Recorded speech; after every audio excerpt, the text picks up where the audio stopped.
the thousands, in the millions, and we will be. Because it starts right here.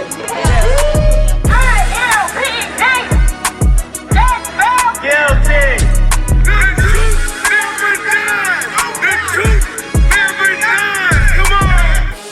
Welcome to Naptown People's Radio. I'm your host, Danny Abdullah, and I'm joined by my comrade and co-host, Derek Ford. We're here to guide you through the pressing issues facing Indianapolis from the perspective of our people, not our oppressors. And as organizers involved in these issues, we're not just talking about the news, we're making it happen. So today we're joined by Pastor Denell Howard, who is not only a warrior for God, but a warrior for the people, which, if you're doing it right, is one and the same. But maybe that's a hot take.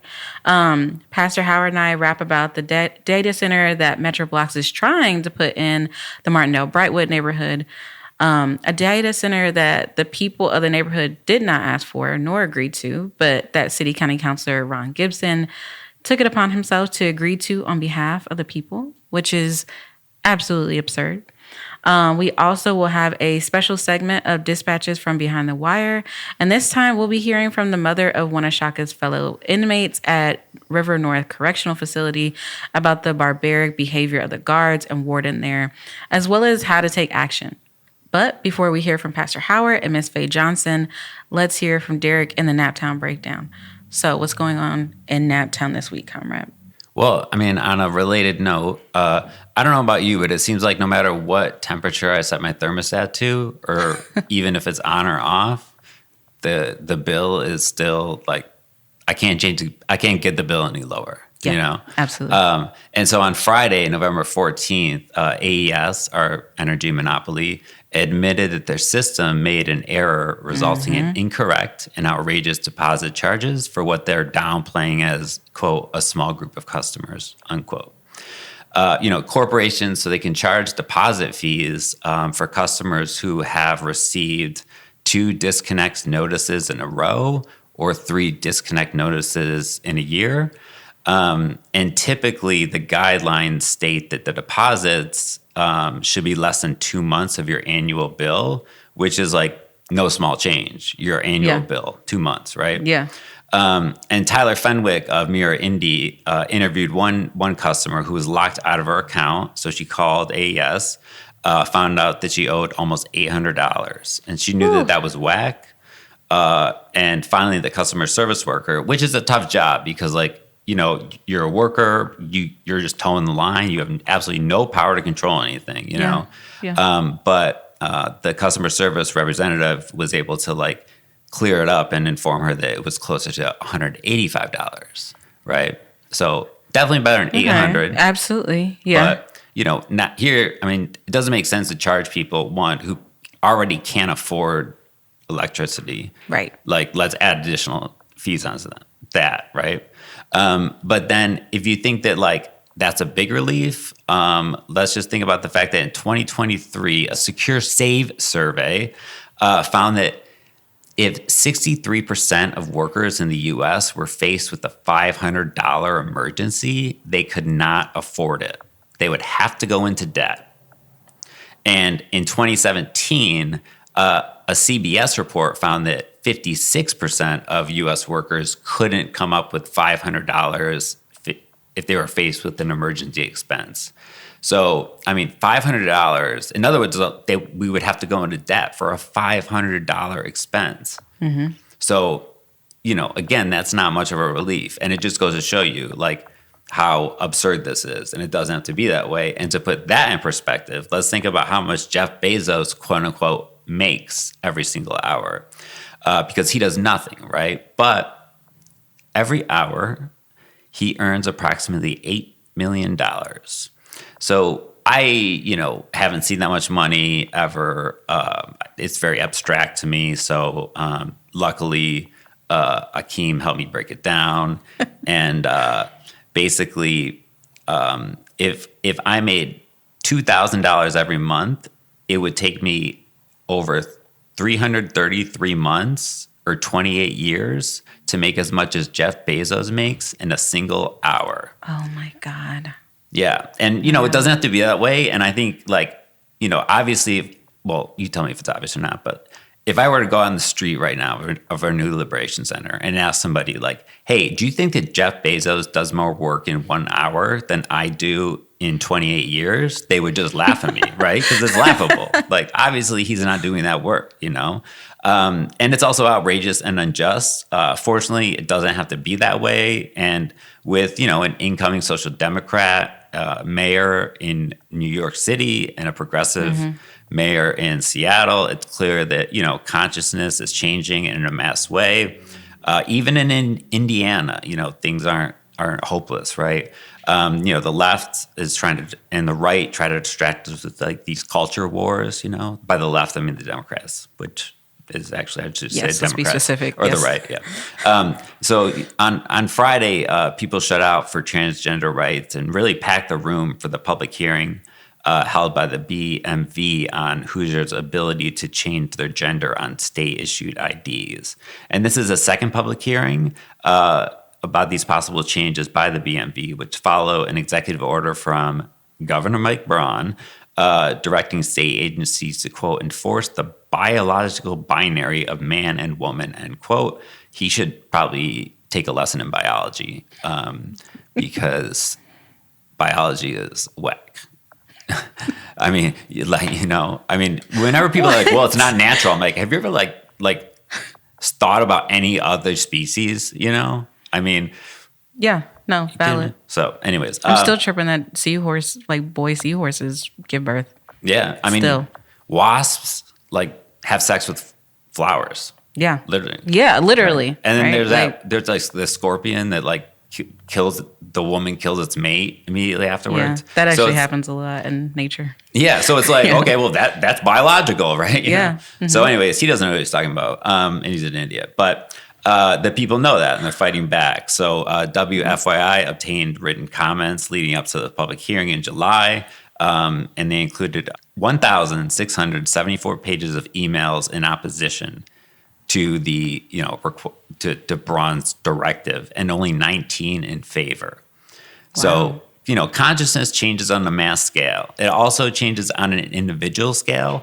And in fact, this Thursday at the Indianapolis Liberation Center, in other words, tomorrow, for our Trans Day of Remembrance, we're honored to be joined by Pastor Ante Johnson. Now, Pastor Johnson, an ordained Catholic minister, his daughter, Kia Naomi Johnson, was outed as trans to her mother in March of 2022, and then later to all of social media. And so, he had been indoctrinated with, anti-trans ideology for so long. And in response to that outing, they posted a video, and Pastor Johnson was, right next to his daughter and talking about her, achievements. I mean, my favorite one, of course, singing with Kenny Babyface Edmonds and Toni Braxton. So, we're all capable of transformation. And if you want to see, very concrete evidence of a radical transformation, definitely comes to the Liberation Center this Thursday, 1619 Prospect Street. The event will be from 6 to 9. And that's all I got for you today, Danny. First off, talking about trans people and then talking about transformation. I don't know if you meant to make that pun, but obviously. that was cute. That was cute. First off, I didn't know what math you were trying to do when you were asking that question. I was like, what is going on? What are you going to be talking about? What was it? 28 years? That's whatever. If it's more than a day, if it's more than a year, that's why. And you're right. I have no idea what Jeff Bezos even does. And so the fact that it would take, us 20. Maybe almost 30 years. Yeah, it's to make how much he makes in an hour. That's absolutely absurd. That's ridiculous. There is no. I don't understand how anyone can justify that. Right?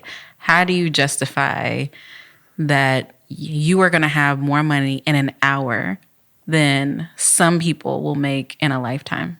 You know why? You know how you do it is you say oh, there's this thing called biology and there's two genders and that's all we're going to talk about. There we go. Okay. You know? Biology. Yeah. Okay. That does make sense. But yeah. Okay. I mean, but you're right. There are going to be people who like make that argument. Because Absolutely. it makes no sense. And so they're Yeah. like, okay, well, let's distract them with like these like, you know, quote unquote culture wars. And because we have no positive vision for the future. And so let's just, that's all we got. Yeah. I want to go back to also like Trans Day of Remembrance is on Thursday, which is, we talked about it last episode, but like it's such an important day.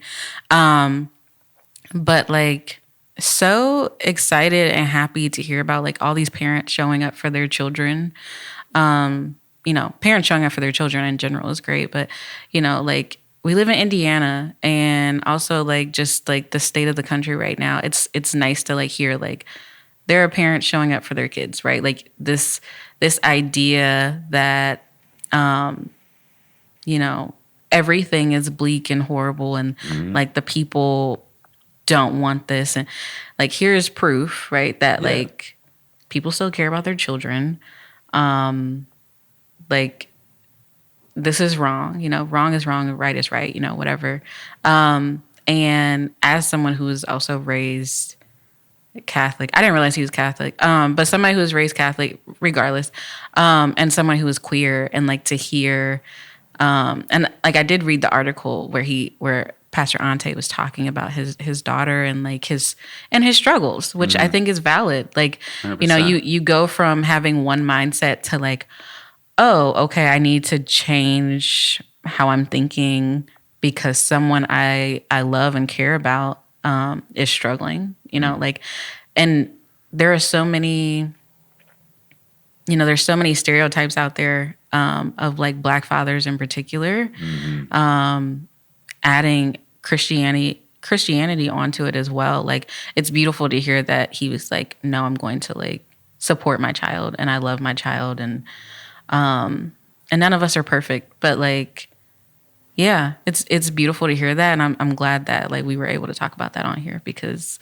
like when things are, you know, it's getting weird out here, you know, if you're following the news, it's like it's a nice thing to hear that and to I can't wait to meet him. Same, I was just gonna say that, yeah. And I was just thinking like it's a weird thing if you're following the news, but of course, what news? Because you know, I was thinking about all of the letters, like the 1,674 pages of emails in opposition, right? To the 19. Like, if the news included, I don't know, 10% of those, right? We would have a very different perception of reality and what's going on today. Yeah, absolutely. Yeah. And so it's really just, you know, it speaks to the need for independent media and the fact that a lot of this like doom scrolling, it's like it's engineered to make us think that it's hopeless and, you know, we can't change anything. Bigots are bigots, they'll always be bigots, and people never change, blah, blah, blah. You know, when biology shows us that people change.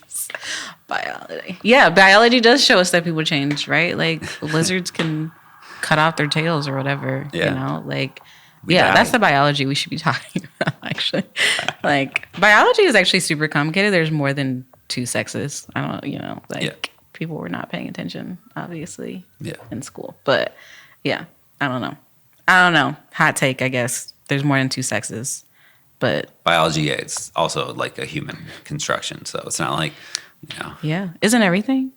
We're not going to get into the philosophy of that. But, yeah. Later. Yes, later. That's another episode. During our break. There we go. Okay. And so we are going to take a break, and we will be right back with Pastor Denell Howard.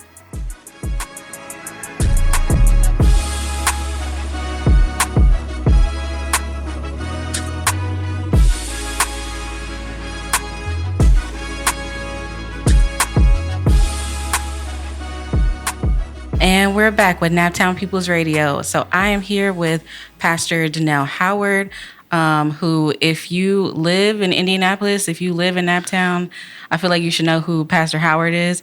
But just in case you do not, Pastor Howard, can you introduce yourself for the people who don't know?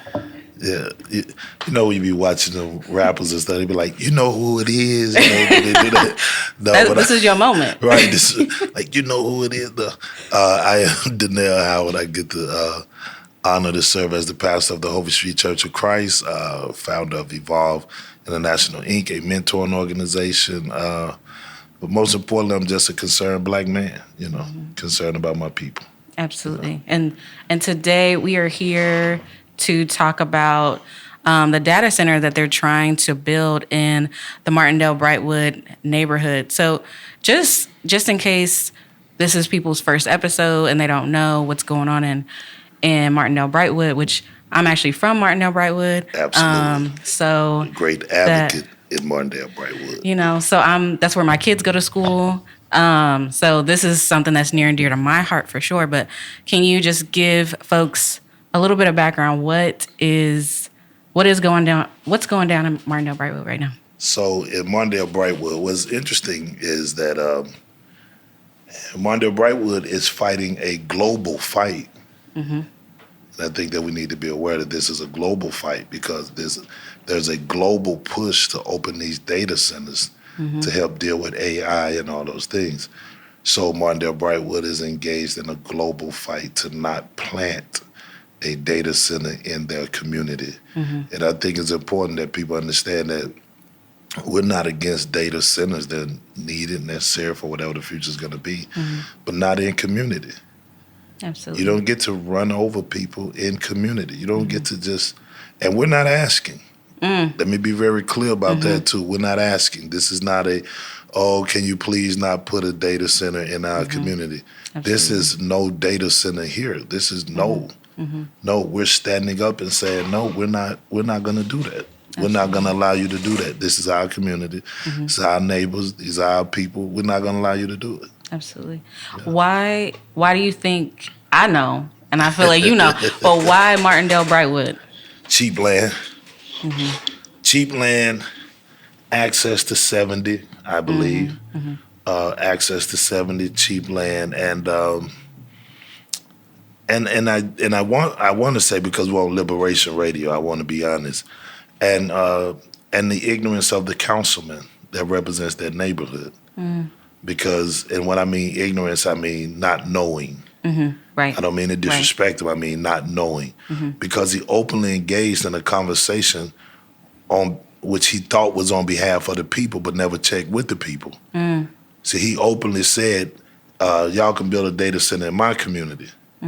He said that before he had talked to the people, and it violates the age-old proverb. You know, whatever you do for us, if you don't do it with us, you've actually done it to us. That part. And unfortunately for him, he opened his mouth too quick and began to do something to people, not for them, because he wasn't with them before he made that comment. So, absolutely, yeah. So that's why they over there, you know.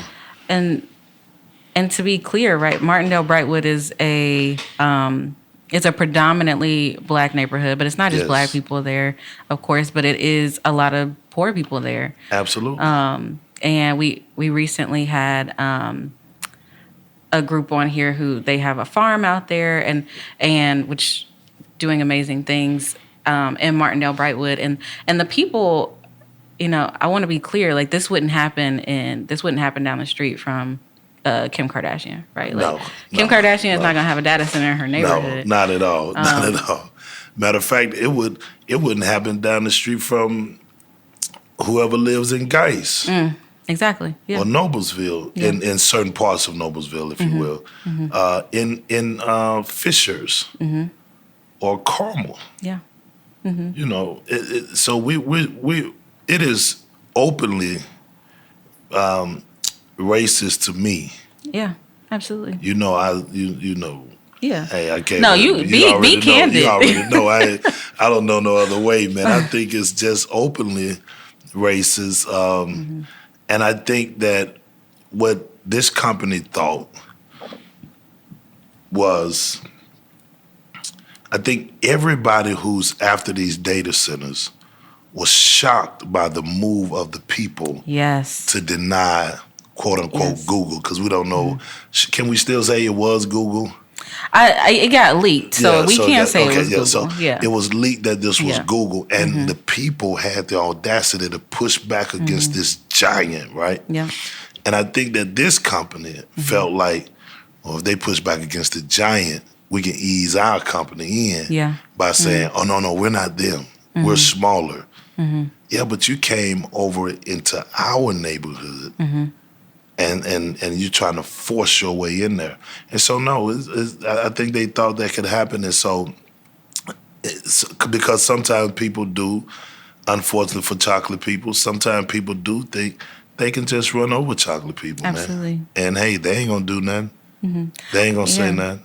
I mean, and historically speaking, right, like we have not had Black people, chocolate people have not had the advantages that a lot of others have had. We have not had the opportunities to, it's not that we just take it lying down, but like we don't have the chances to speak up and have our voices heard. And, you know, and I will always hype up my ancestors. It really bothers me when people say I'm not my ancestors. I'm like, you know what, you're right, because the things that my ancestors went through, I could never. But it's because of them that we're able to today speak up and have our voices heard, and to say what needs to be said. I think it's that historical warrior spirit that's in us that make us stand up. And if anybody says that they're not their ancestors, then shame on them. That's unfortunate for them. Absolutely.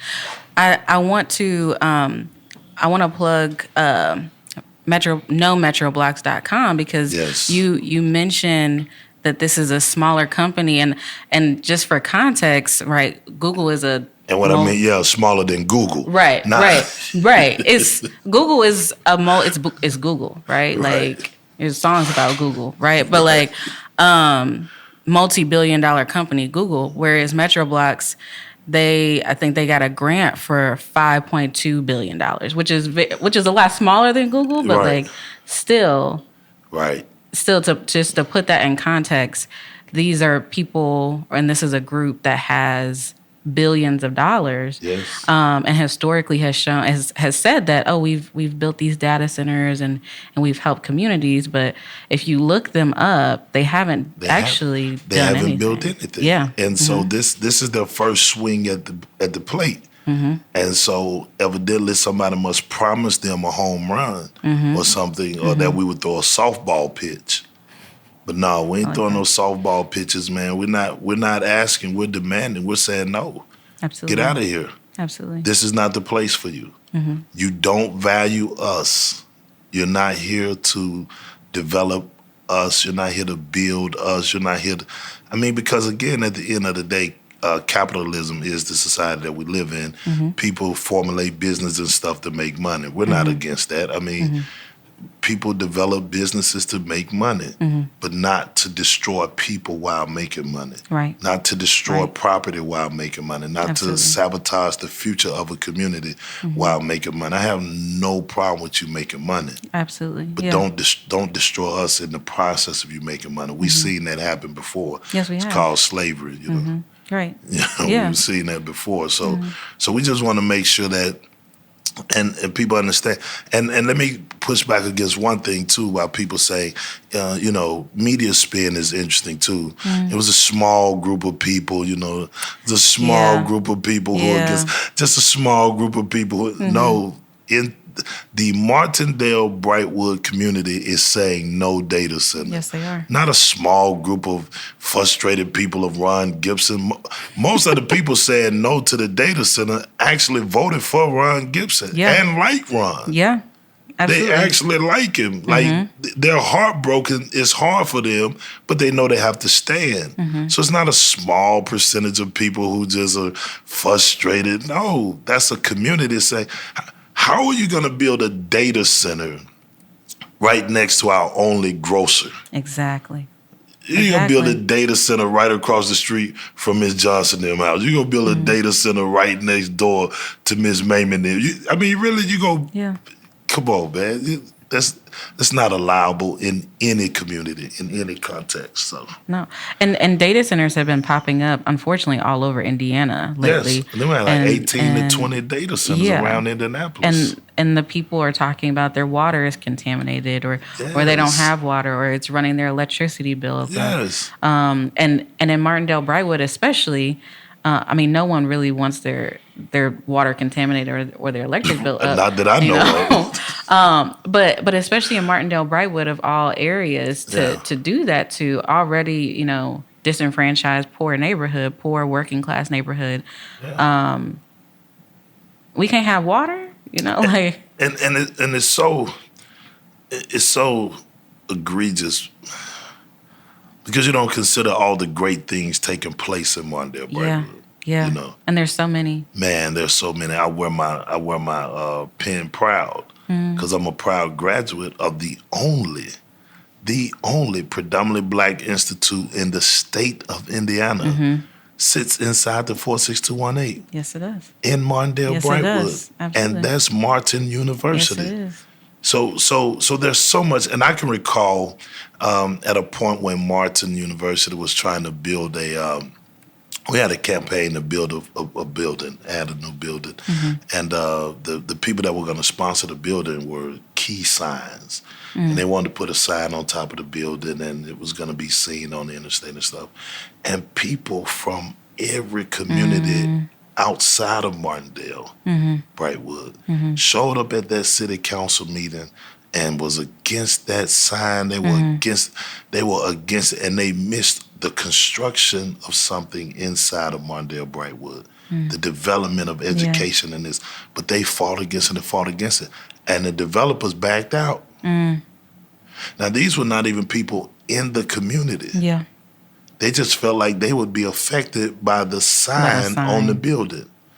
So how much more so are you going to run over the people in the community about something that you want to build that they're not even for? Yeah. And so you can listen to people outside of Martindale Brightwood, but you can't listen to people inside Martindale Brightwood. And needless to say, those people were white. They were white that came out against that black institution, building that structure, because they didn't like the sign. And that's cool, but just know that we fight back. Yeah.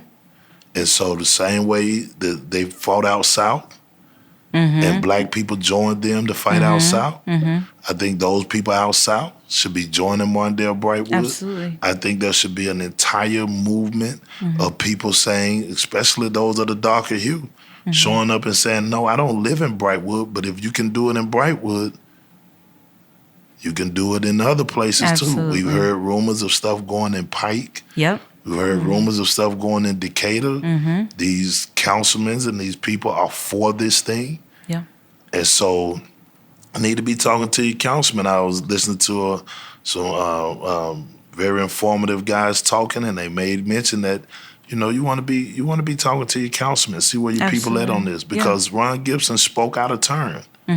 That's all he did. And what's crazy about it is that humility should allow him to say, I spoke out of turn.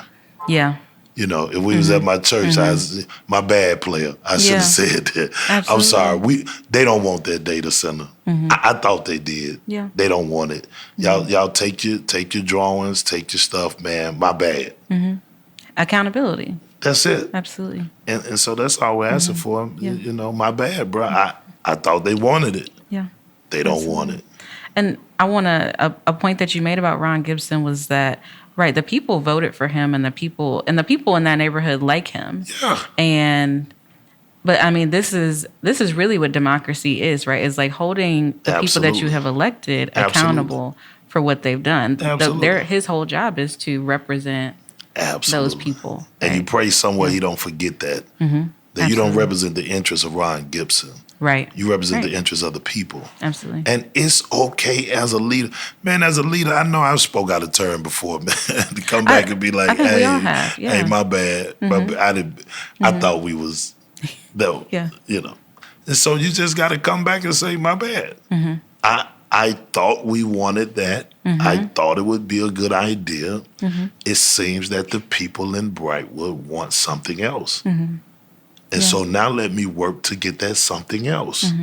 Absolutely. We got this land. It's here. Let me reach out to other developers. I appreciate him wanting to see new development in Martindale Brightwood. Right, absolutely. That's plausible, right? But let me reach to somebody else now. What about arts? What about something? What about some other type of job? I don't know. What do you? And I think one of the beautiful things I think that One Voice and some other groups are doing is that they're doing some data collecting from the neighbors. Like, what would you want there? Such as because nobody. I was going to say nobody has asked them, and they're not robots, right? They have thoughts and feelings about where they live. Right. Like, what do you want to be your neighbor? How do you want the Martindale CDC? They're doing some work over there. You got a lot of people in that community, a lot of neighbors. You at these meetings.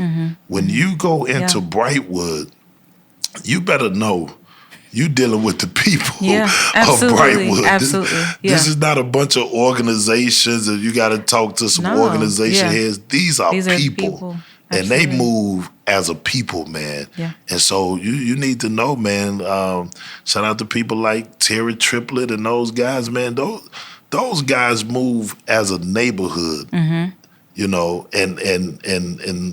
you can't just go to an organization and that organization say, okay, we're going to do it.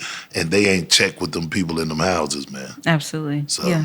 And like you said, when the media covered it, mainstream media covered it, they said it was a small group of people. But look, shut down the street. Yes, they did, man. Granny and them was out there. Man, one day, everybody. Grandma and them, Grandma and them was hot. Yeah, absolutely. Man. And if you haven't been to Brightwood before, first off, you should. But, this it's generations of people. It was. Yes. I mean, the elders came out, the young people came out, the middle-aged people came out.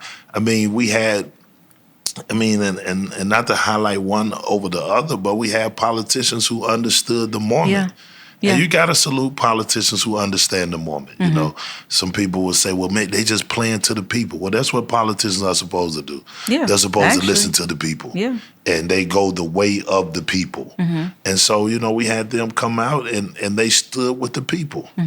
Because you should be with the people. As they should, absolutely. And so, but you don't determine for the people, man. And I think these guys just need to pack their bags and go find somewhere else. I mean, and if not, they need to know that they fighting Brightwood. Like they fighting Martindale Brightwood. Like they are historically known for fighting. So I mean, it's going to be a fight. It's not going to be a pulling a few people into a room, having a few conversations with some people, talking to some people who talking to some. No, you're going to have to fight with the people. Absolutely. And the people are demanding that you do not violate them and attempt to build a data center because it's going to be a problem. Absolutely. And like you said, this is not Carmel. This is not Fishers. Like, this is, first off, I don't know if you've ever been in a fight with somebody who in Brightwood. Man, and don't want to be in one. Those are not problems that you want to have. Right. But also, like, these are these people's homes, right? Like, these are our homes.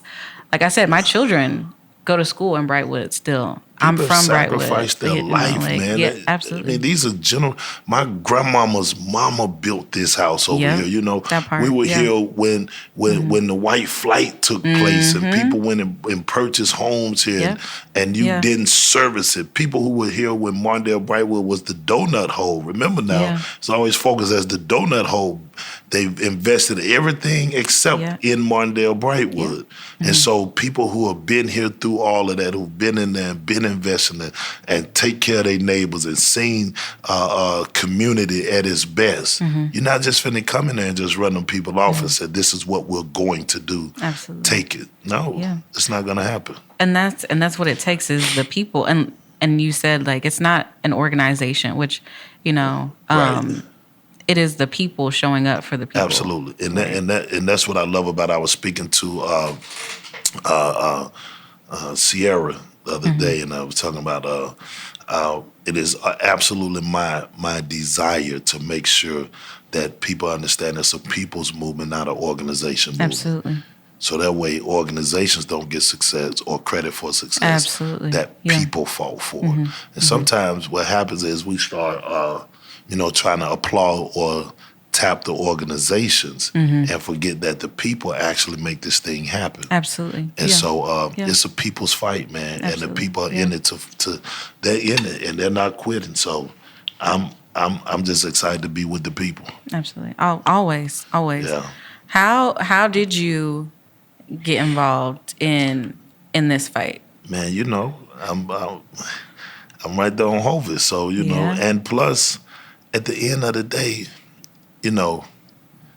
again, an injustice anywhere is a threat to justice everywhere.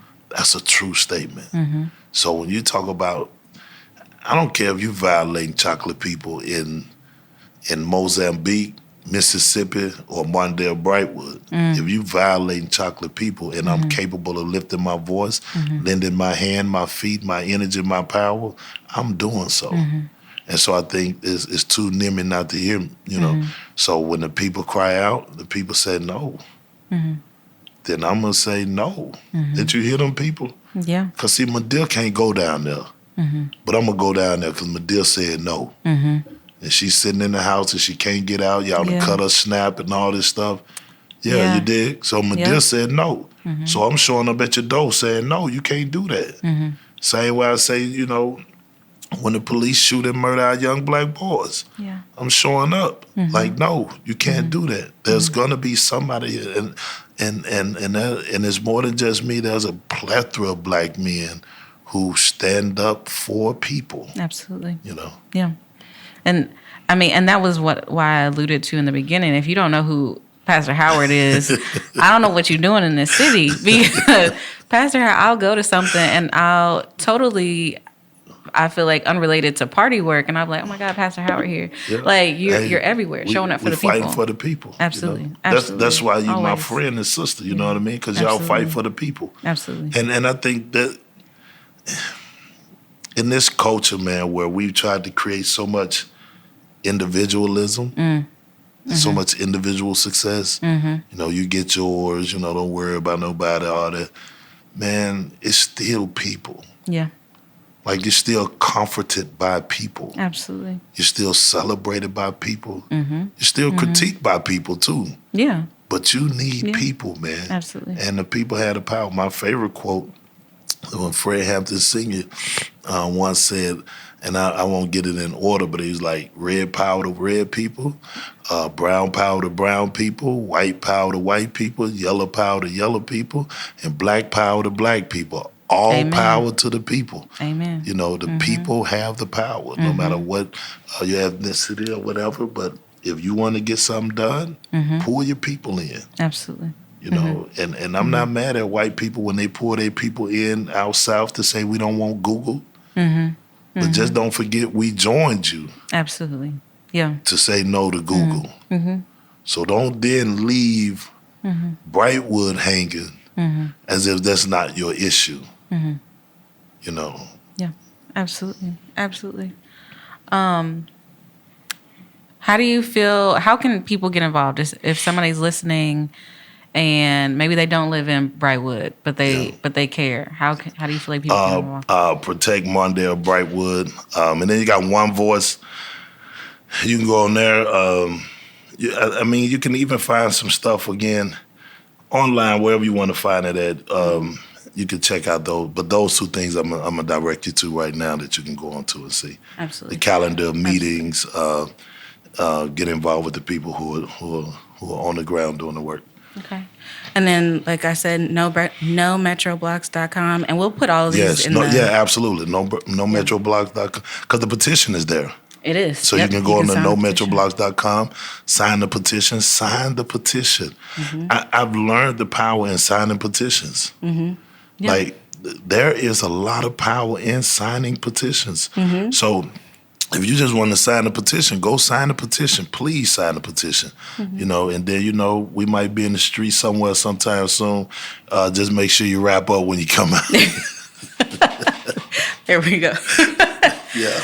And there was a meeting yesterday. Were you able to go to that meeting that happened The press yesterday? conference? Yes. Yes, I went to the press conference. Okay. Yeah. And how did that go? It's good. It's good. Again, Sierra and them put together a really good. And again, you got to remember we're fighting this thing on several levels. Right. So I think Right. that they absolutely showcase all the environmental injustices and how the one thing that they're saying is not true. How these data centers, again, are pollution spots, how they take water, how they, again, AES is already, everybody, even if you don't like a data center, you still don't want your AES bill raised up. Exactly. I mean, and they already got an increase. Exactly. Yeah. So now your bill is going to be raised up. So they were fighting from that position. And again, showcasing all the information. Because sometimes people be acting like, well, I need more information. No, you don't. But just in case you do, we got people like Sierra and them who are smart enough to share this information with you, like Miss Gore and them who are smart enough to share this information with you. We understand environmental justice. Look at what they did up in Garrett. Remember they went up there and told them people all their land was polluted and pushed them out the way and then redeveloped it and now it's lakefront property and all that kind of stuff. We understand environmental injustice. Absolutely. So, it was a great meeting, a great time. I'm glad that the news came out to cover this story because we need people to continue to cover this. Thank you for what you're doing. This matters.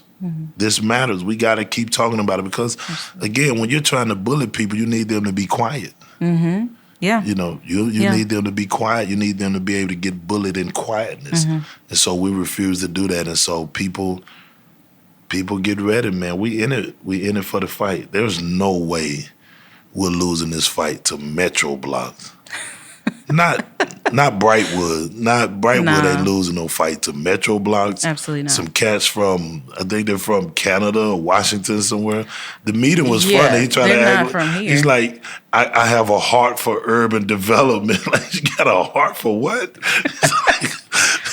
What is it? LA. Yeah, they're from LA. They're not even from here. I mean, listen, man. And we know that one of the things that, especially chocolate people, you need to understand that on a global and national level, Indianapolis and Indiana is a hot spot. It is. Even like we've seen it in the private developers in real estate.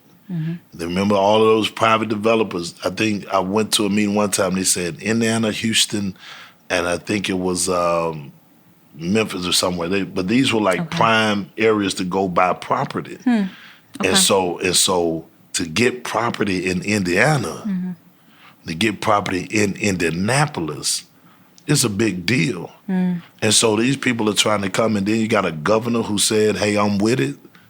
I'm with these data centers. You can get these tax breaks. The governor's excited about it. You got a president who's saying we want to lead the nation in this AI race. We want to lead the nation in building data centers. We want to be able to do this kind of thing. So you got a large fight on your hand, but they ain't never fought Brightwood. You mentioned smart people, and I want to point out, first off, Black people are very intelligent. Oh, man. Very intelligent human beings. Come on with it, man. I don't know who told them. Black people are, not to toot our own horn a little, but I mean, actually, actually I am. Because there's a poor dog when wags its own tail, man. Yeah. Yeah, we're intelligent people. Yeah, we're so intelligent, but also you don't got to go to school. You don't have to have a fancy degree and spend thousands of dollars to know what's right and what's wrong. Absolutely, absolutely. Like really, if you really just consider it, I mean, I think that they have to ask themselves why. Like, why are you trying to force this to fit here? Because it really doesn't fit. Because what we do know is that if you get your foothold, let me rephrase that. You thought if you get your foothold in one spot, you were going to buy the other properties next to it and around it. And it's, absolutely. Why? Because it's too narrow of a space for you to just really be looking at that one space. Yeah. Really, you're not just looking. So, and we're not an unintelligent people, man. We come from the Carter G. Woodsons, man. We come from people of brain power, man. We come from, I mean, I could start naming people who are absolutely phenomenal in the world of self-education, education. I mean, we build universities. I mean, talk to me, man. We built universities. So you're not talking to a slowful people. You're not talking to a people who don't understand math and science and you know, all these kind of things, the people who are engineers to the development of a country. Yeah. I mean, Absolutely, the brain power, the Benjamin Banneker type people. I mean, you're not talking to somebody who has no idea. So, so don't try to play us. Absolutely. You know what I mean? Don't try to come in and again, I got to say this about Ron Gibson. Not again, he just spoke out of turn. I think he got excited in the moment and was like, hey, we'll take it. And then he had to go to his people and say, hey, I told them we'll do it. And the people were like, no, we're not going to do it. No. And so now you just got to humble yourself. Yeah. Go back to the people and say, my bad. They don't want it. But almost like he's trying to double down on it. He's like, no, the data centers are good. Brother, just go tell the people, no. Absolutely. Or lose your seat. Yeah, that part. Yeah. Yeah. Because the people elected you. They can get you out of there as well. And that's why it's a fight for real. Because you just got back. Yeah. You just got back. You did. You just got back. You just got back. The people said, all right, we're going to give you a shot. You just got back. You said out of school, we can do it. The people said, no, bro, we don't want it. Now, get back with the people. Right. And that is important, and hopefully people take that away, is that whether it's politicians or it's organizers, whoever, like, check in with the people, especially the people, you know, I know you said Benjamin Banneker and great names like that, but like my great grandfather Henry Baker built downtown Indianapolis. See, that's what I'm saying. So like, you need to check in with the people. Check in with Baker people, man. Check in with the people who have been here for generations and know their neighborhoods and know this city. Yeah. And we're not done. We know what we want and what we don't want. So, you know, check in with the people. Yeah. They have a voice and they have a vision, a collective vision for how they want to see their community. Yeah, absolutely. You know? Yeah. Any last thoughts before I let you go? Just remember, everybody that's listening, this thing is showing us a very valuable principle that we need to keep in mind. Whatever you do for me, if you don't do it with me, you've actually done it to me. And leaders need to be very careful about doing things to Black people because we will fight back. We will fight back. So I just want to tell you, keep fighting. Don't let people keep doing stuff to you. Be strong enough, straighten your back up. Dr. King talked about the idea, it's hard to ride your back when it's straight, you know what I mean? Be authentically yourself and unapologetic about what we're trying to do. So, and thank you, D. This is my partner here, man. Y'all don't know I'm very comfortable here with her, man. So thank you for lifting your voice and keeping the fight alive. And all of those who work with you, I know you have a strong group of people. They're not all Black. That's what I love. The Prophet Willie D said, we're not against all white folks, but we are against white people that's against us. So, Absolutely. So again, but thank you for your team. Thank you for your work's sake. Thank you for always fighting, because you're always fighting. You're always showing up, and I appreciate that. I appreciate that for those who may not know. That's fair. And man, you have somebody on the outside. And I appreciate you coming. You came on such short notice, and I appreciate you so much. And the same, always showing up for the people. Honestly, sometimes when I'm like, ooh, y'all, I'm tired, sometimes I'll think about you, and I'll think about Elder Ajabu, and I'll be like, you know what? Like, Elder been doing this. Man, if 50 we bring years. him in here, Look, so, he knows where everything is. Look, so I don't have any excuse but to continue to show up and show out. Yeah, keep doing it. And that little soldier's watching. Look. Yeah. I gotta tell you about him. Not on here, but I gotta tell you about him. All right. We will be right back after this break. This is Noah Leininger. I'm a teacher and volunteer organizer at the ILC. For those of you who haven't yet heard, the Indianapolis Liberation Center now has a storefront located at 1619 Prospect Street. When you enter, you'll find the Liberation Center store.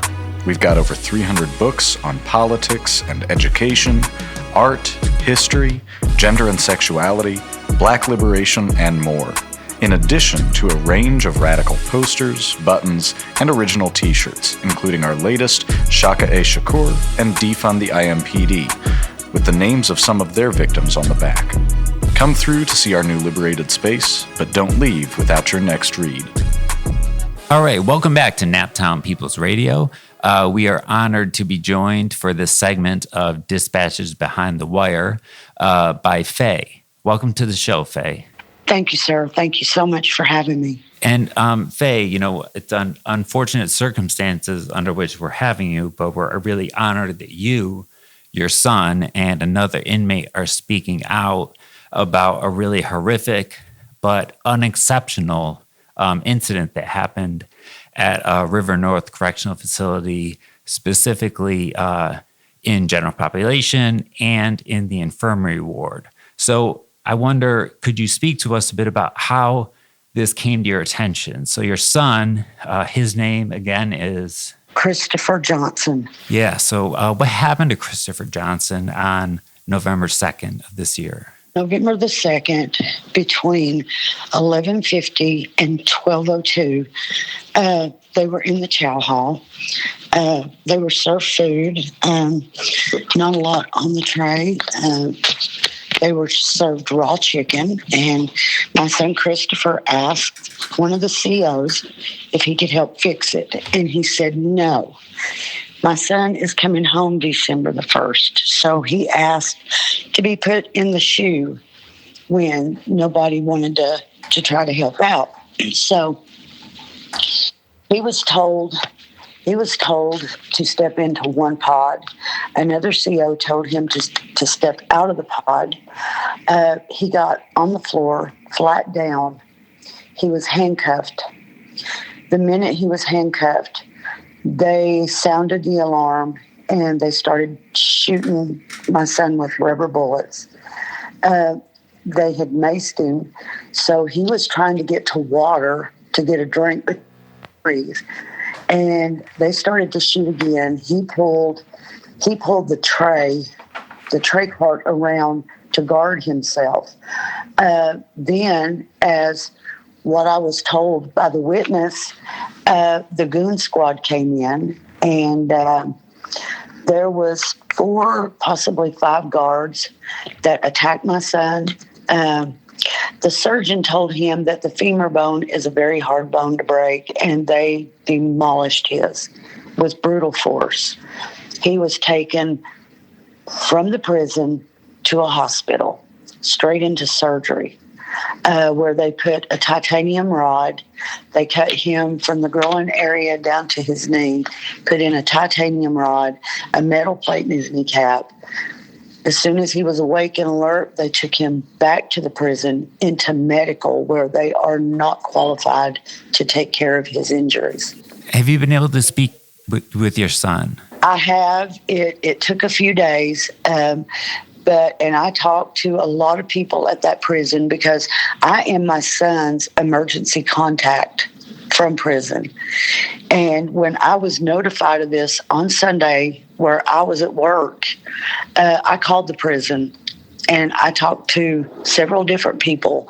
They told me my son was on the compound and he was fine. Couldn't give me anything else. And I said, I should have been notified. And they said, well, you have to be his emergency contact. I said, I am this child's emergency contact. I called for 3 days straight. I talked to his counselor, who told me there was a little tussle, but everything was fine. So Timmy Turner sent out the first email he sent to his mother, who I'm friends with, told me that he was hurt. He was hurt bad.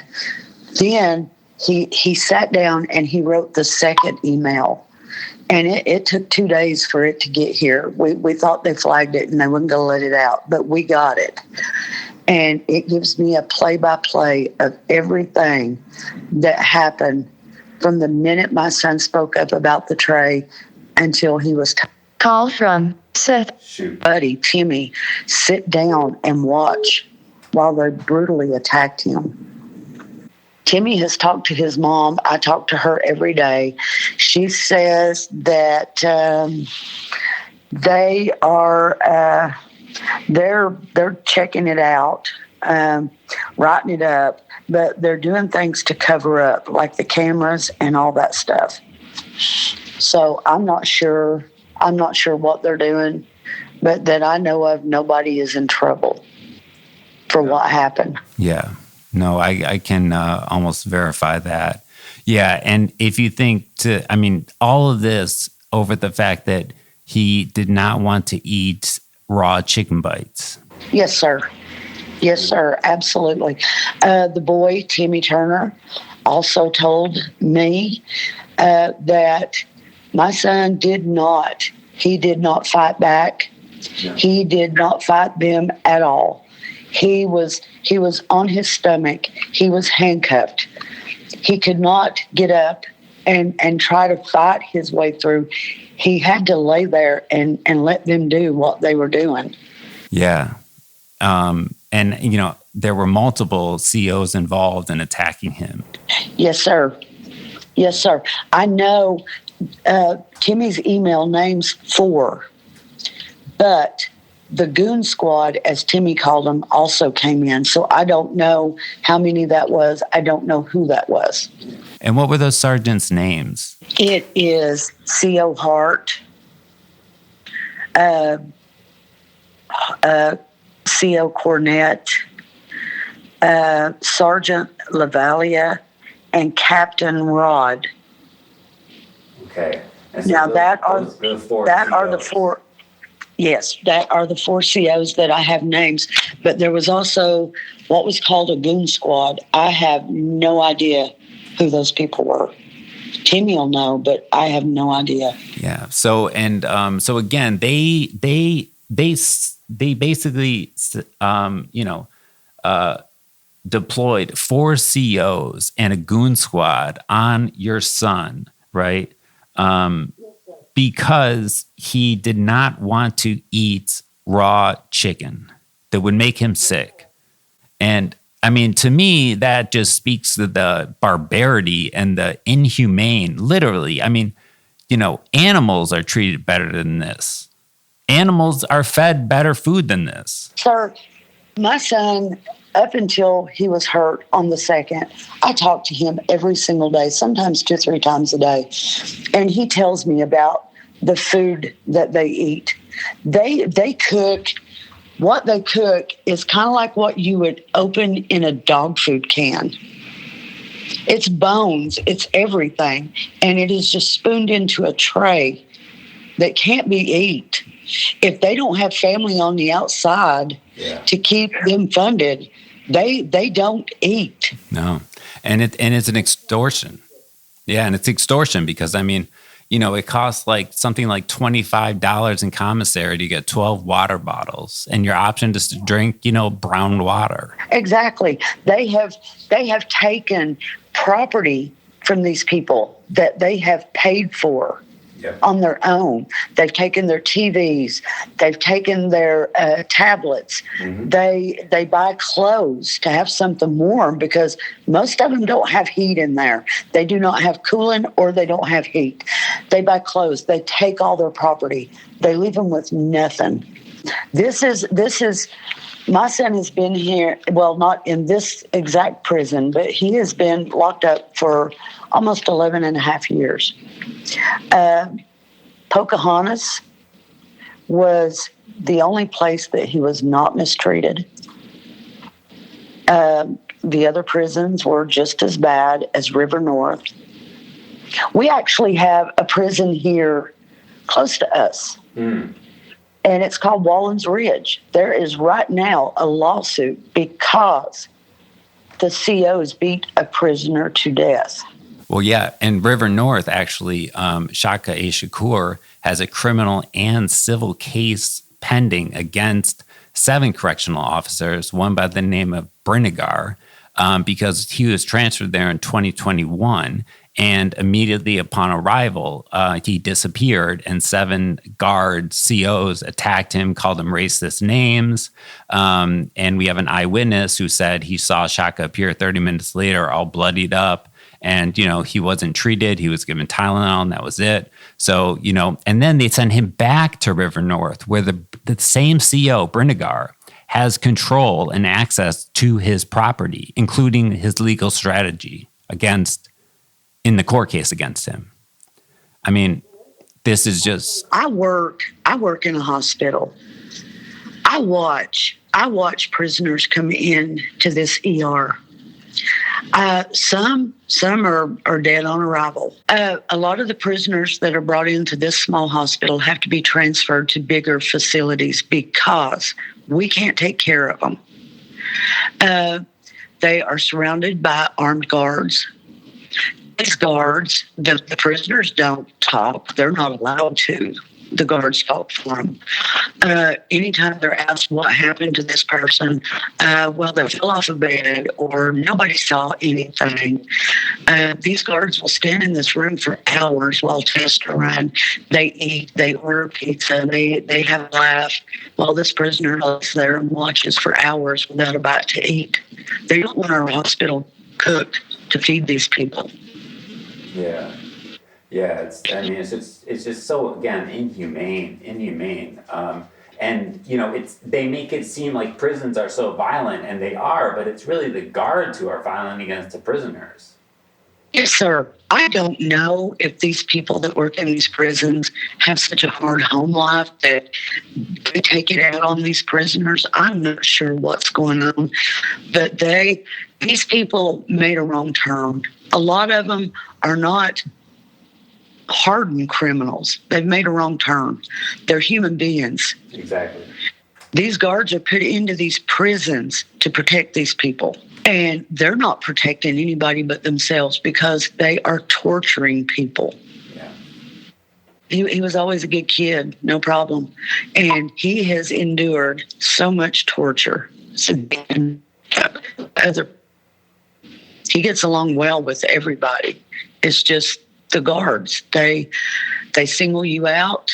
You have witnesses, but witnesses are always afraid to come forth because they know that they're going to be looking at the same thing this prisoner got. And that's why I really salute you, your son, and Timothy for, blowing the whistle, because they want us, to be afraid of them. They want us in the shadows. But once because when you do wrong, you want to keep it hidden.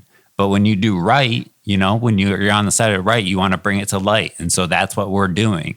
And we need to put them on the defensive, because if you look at the VA DOC system as a whole, Red Onion, you have prisoners self-immolating, setting themselves on fire to try to get out of that prison because it's so bad. Yes, sir. Yes, sir. And see, I know a lot of what goes on in these prisons because of my son. I know. And I know every word that he tells me, he speaks the truth. Yep. And when I called this prison on November the 2nd, when I found out that he was hurt, they would not give me any information. The only thing they needed to know is how I got my information. That's all they wanted. That's all they wanted. It was nothing about my son. It was, how did you know? So you became the suspect. I said, I will tell you now. I will take it to my grave. I will not give you any information. All I'm calling you for is to find out if my son is alive or dead. Oh, your son's on the compound and he's fine. And you're the one being interrogated. Like you did something wrong. It's unbelievable. Now, I have a son in federal prison. My older son was a drug addict. And he ended up in federal prison. So they wanted information from him that he refused to give. They threw my son out on the yard, as he calls it, with a Mexican gang, with one other inmate. Now, the other inmate was supposed to be scared, not hurt badly. My son was supposed to be killed to scare this guy in to tell him what he knew. Yeah. My son had a lung amputated because of this. So it's not, and they know the warden, the SIS, they know everybody was involved. And to this date, and this has been almost a year ago, not one person has been charged. Yeah, because who's going to believe a prisoner, right? Because of the perception we have of prisoners. That's exactly what Chris said. Chris said, I have witnesses. And he said, but they're prisoners. Yeah. Nobody's going to believe what they're saying. I believe every single word. And we do too, and our listeners do too. And I think that the more people hear it from you, and others, that it will come across, and they will believe it. Because the guards, the prisons, they have a total monopoly on information. Like you said, you called, is my son alive or dead? Ma'am, where'd you get that information, right? They wouldn't answer you. They have a monopoly on it. So the more we break that monopoly, the more we let the light shine through on the truth. Exactly. Chris is in medical. They are not capable of taking care of him. There are other prisoners in medical. And I was told that everybody in medical is there for the same reason Chris is. They were all hurt by a guard. And he says that the doctor and the nurses are decent, but most of the time they are left alone for hours upon hours. If anything happens, they're trying to take care of each other. Yeah. He has a 57-year-old prisoner in medical with him on a walker, trying to help my son because they brought my son a walker. He's not had any therapy. He's not had anything. They brought him a walker and told him, you can go to the bathroom now. He can't get out of bed. He's got other prisoners rolling him over to use a urinal because he cannot get up to go to a bathroom. And that shows you, who, what the real forces at play are. Because who are the real criminals? The ones that are banding together to help one another, go to the bathroom, or the ones who are preventing that from happening and punishing them for doing that? I mean, in my mind, that it's totally flipped. I have a security officer that works here at the hospital. He used to be a guard in a prison. He and I we go back and forth on this.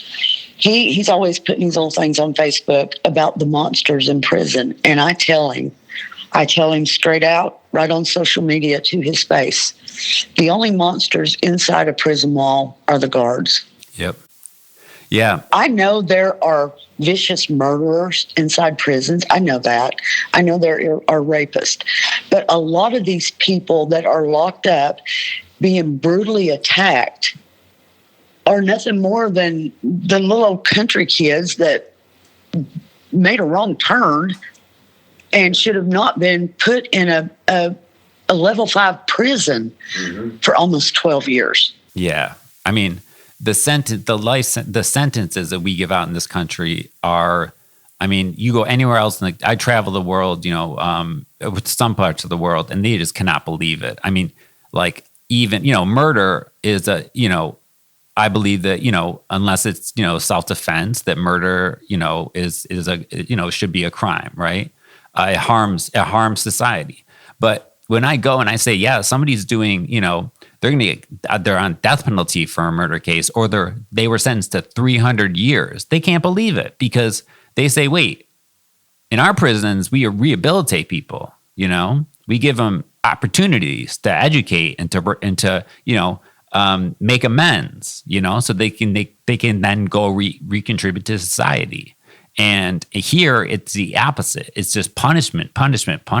And we have over 2 million people in prisons and jails, and they're not all rapists. They're not all murderers. The 99% of them didn't even harm anybody, maybe themselves, right? Like with drug users. Exactly. They need help, they don't need this. And so I thank you for coming onto this show and for speaking as a mother, and for advocating for your son, because and we thank Shaka for connecting us, because unless these people are put on notice that we're watching, like you said, if you don't have people on the outside who are able to send you some money for a commissary, you can starve, My son is pretty much lived over 11 and a half years on noodles. And for what a markup, on them too. It's just terrible. And you're right. We were talking about your other son made me think there's somebody who's on parole right now who we're working with who did 26 years falsely imprisoned. And he was such a uniter. He's such he brings people together. They invented a rule called the Sweet 16, where he could not be in general population for more than 16 days because he would get the prisoners to realize that they have more in common with each other and that they should protect each other than, work with the guards to attack other prisoners. And so they literally would not let him stay in general population for more than 16 days because of the fact that he was bringing prisoners, inmates together. Exactly. And in prison, if one person does something wrong, okay, that person should go to the SHU if warranted. If nobody bothered him and he decided to strike out, yes, send him to the SHU. Did you know that in these prisons, when one person does something wrong, they lock the whole prison down, and everybody pays the price for one person. About a month ago, possibly, they were down for a month. Yeah. After 3 weeks, they finally let them have a shower. I know. And then it was like once every 2 days. And we think that the prisoners, are the ones who, need to be confined. And also if you believe the prisons are really for rehabilitation, then, this just blows the lid off of that lie, really. Because,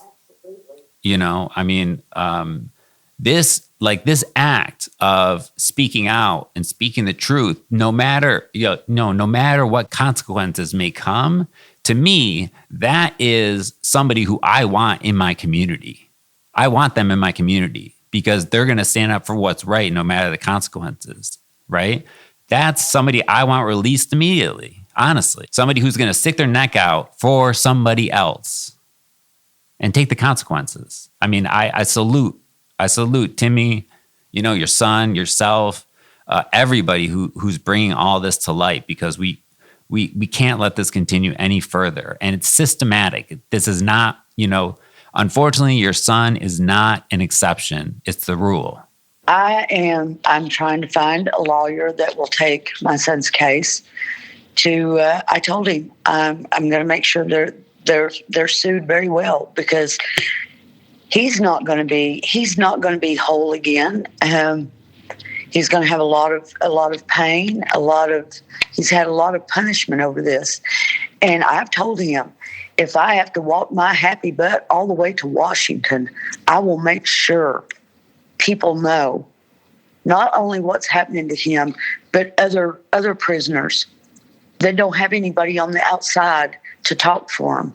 Yeah, that's important, because there's so many stories like this, and the more that we tell them, the harder it gets for them to keep up with their little charade of, oh, look, we have programming and you can get this certificate, but they don't tell you that they're going to move you to another facility and lose all your paperwork in the meantime, right? Yeah. And I know that the nurses and, the doctors in these facilities are oftentimes, nobody becomes a doctor or nurse to do harm, really, right? They do it to help, to cure, to save lives. And that's what they want to do. And in one case, in the same River North Correctional Facility, the doctor had to ask 3 separate times for an inmate to be transferred to the infirmary to recover. And because ultimately the warden has the ultimate say, not the doctor, not the medical professional.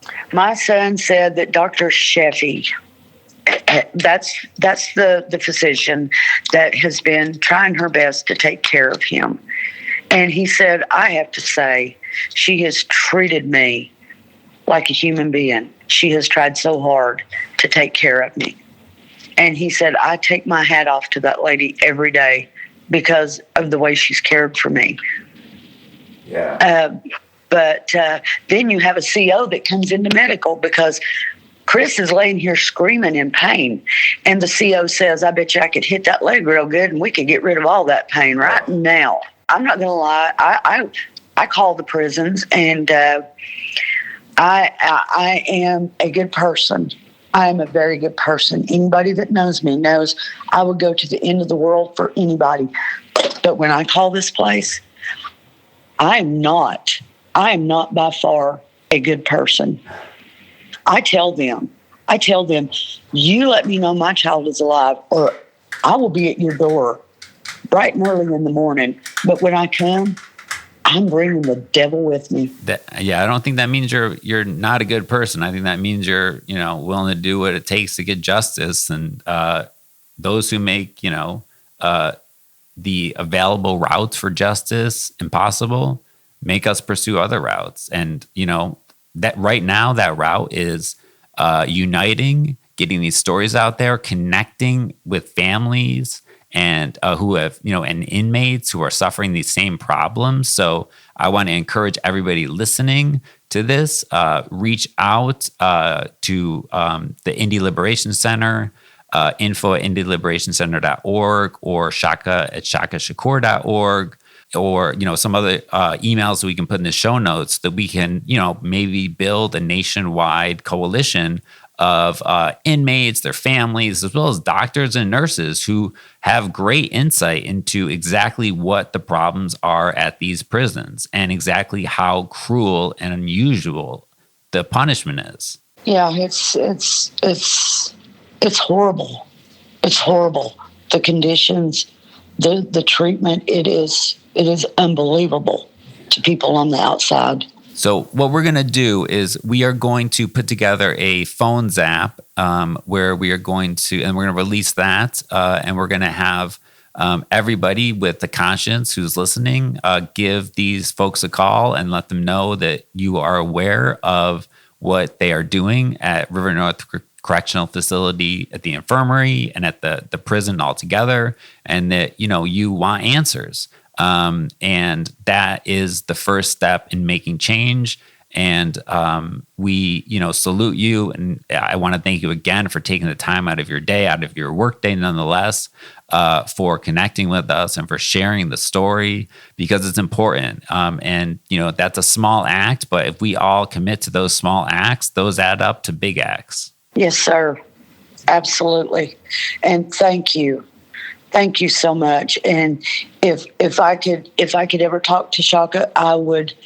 Oh my gosh, I will love him forever for putting me in touch with you. Yes, we'll make sure that happens. Yeah, he's one of those guys where I asked him how he's doing, and he says, "I got to tell you about this other person." Yeah. See that? I asked Chris last night. I said, "So tell me how you're doing. How's your pain level?" And he said, "Oh, well, listen."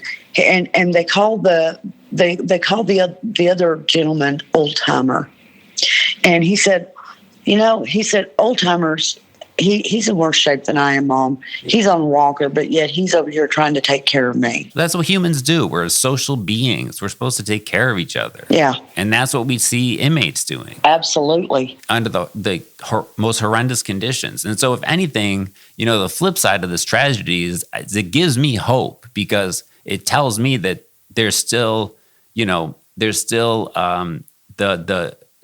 prisons, no matter how much they try to break us down, you can't destroy the human spirit. And everything that's happening in the infirmary that your son is a part of, that Timmy's a part of, is evidence to that. It's not just a belief.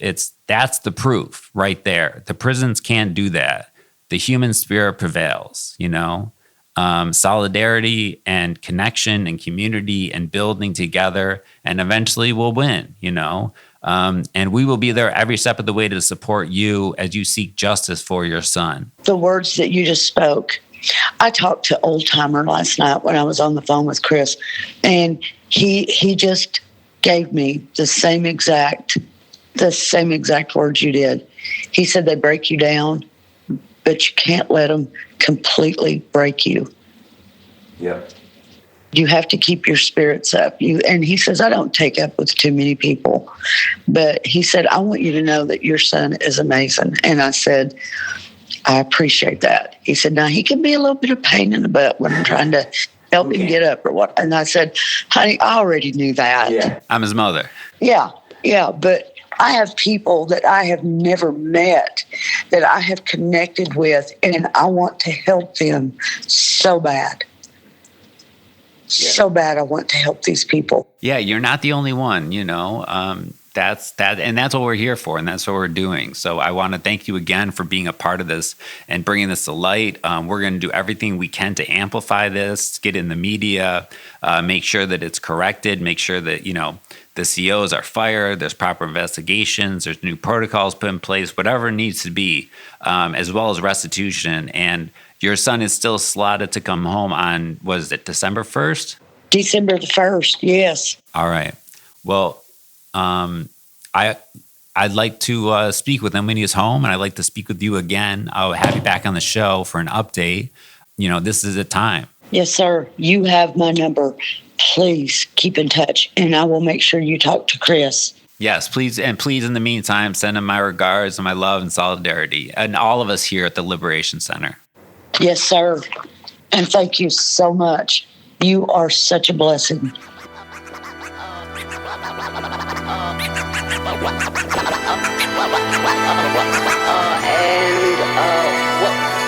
happened is that we responded. Where there is repression, there will be resistance.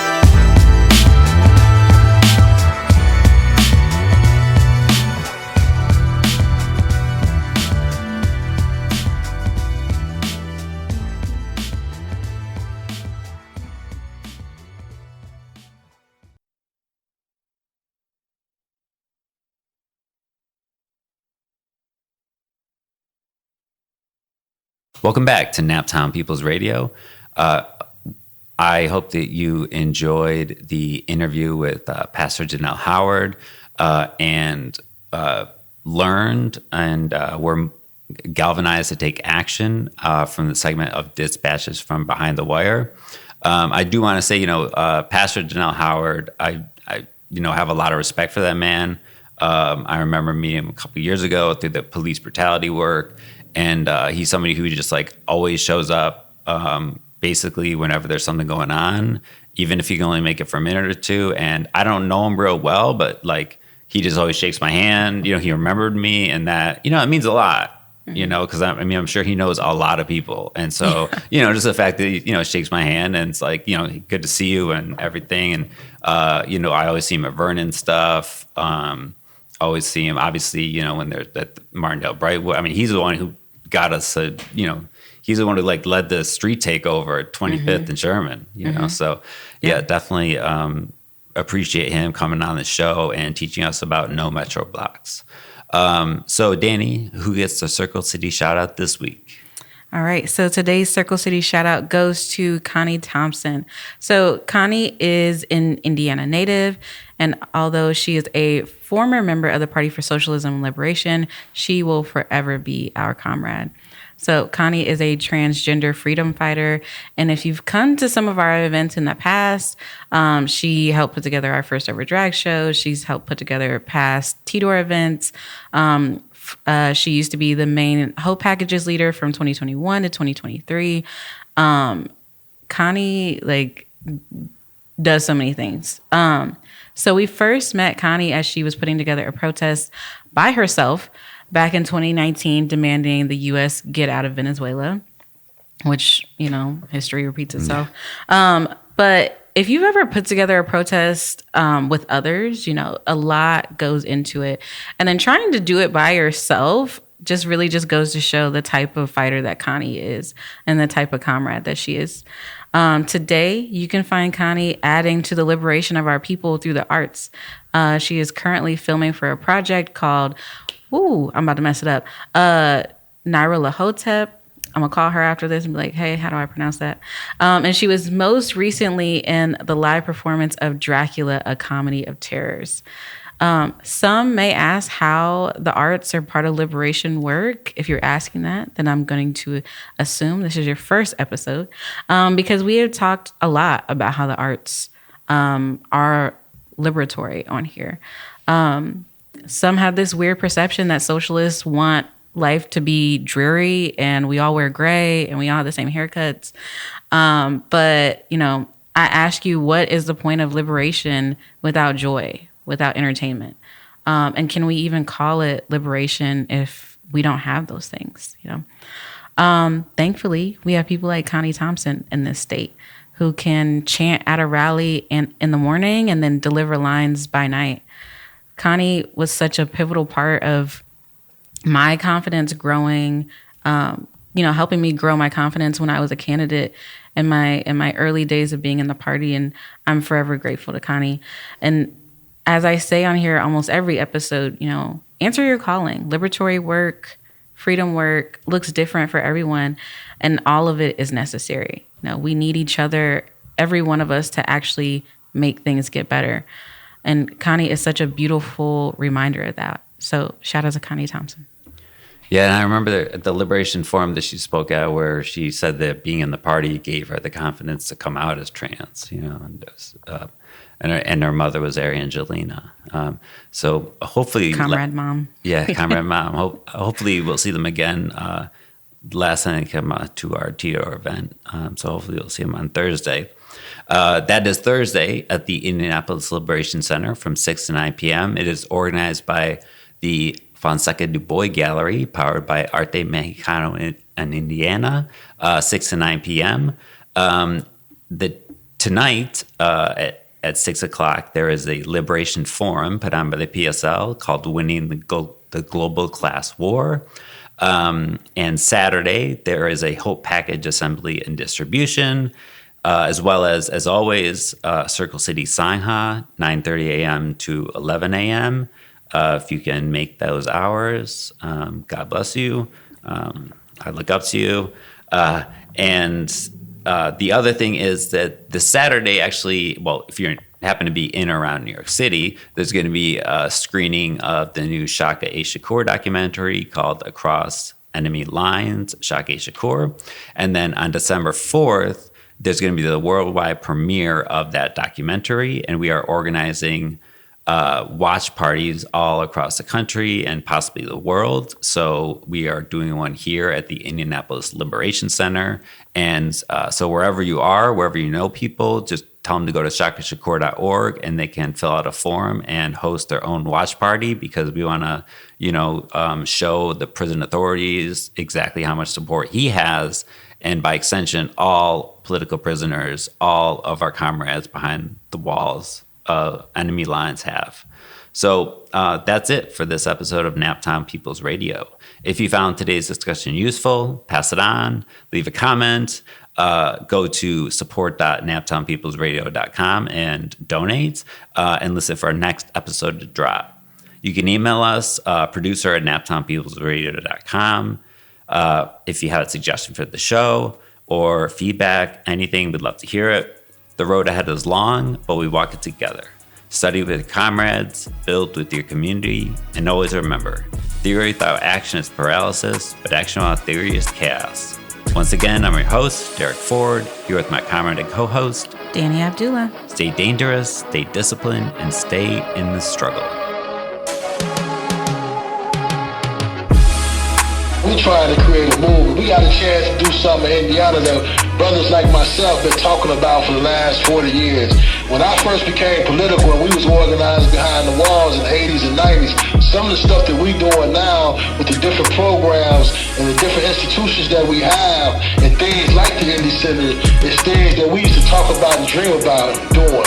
And now we doing them. See what I'm saying? We doing it.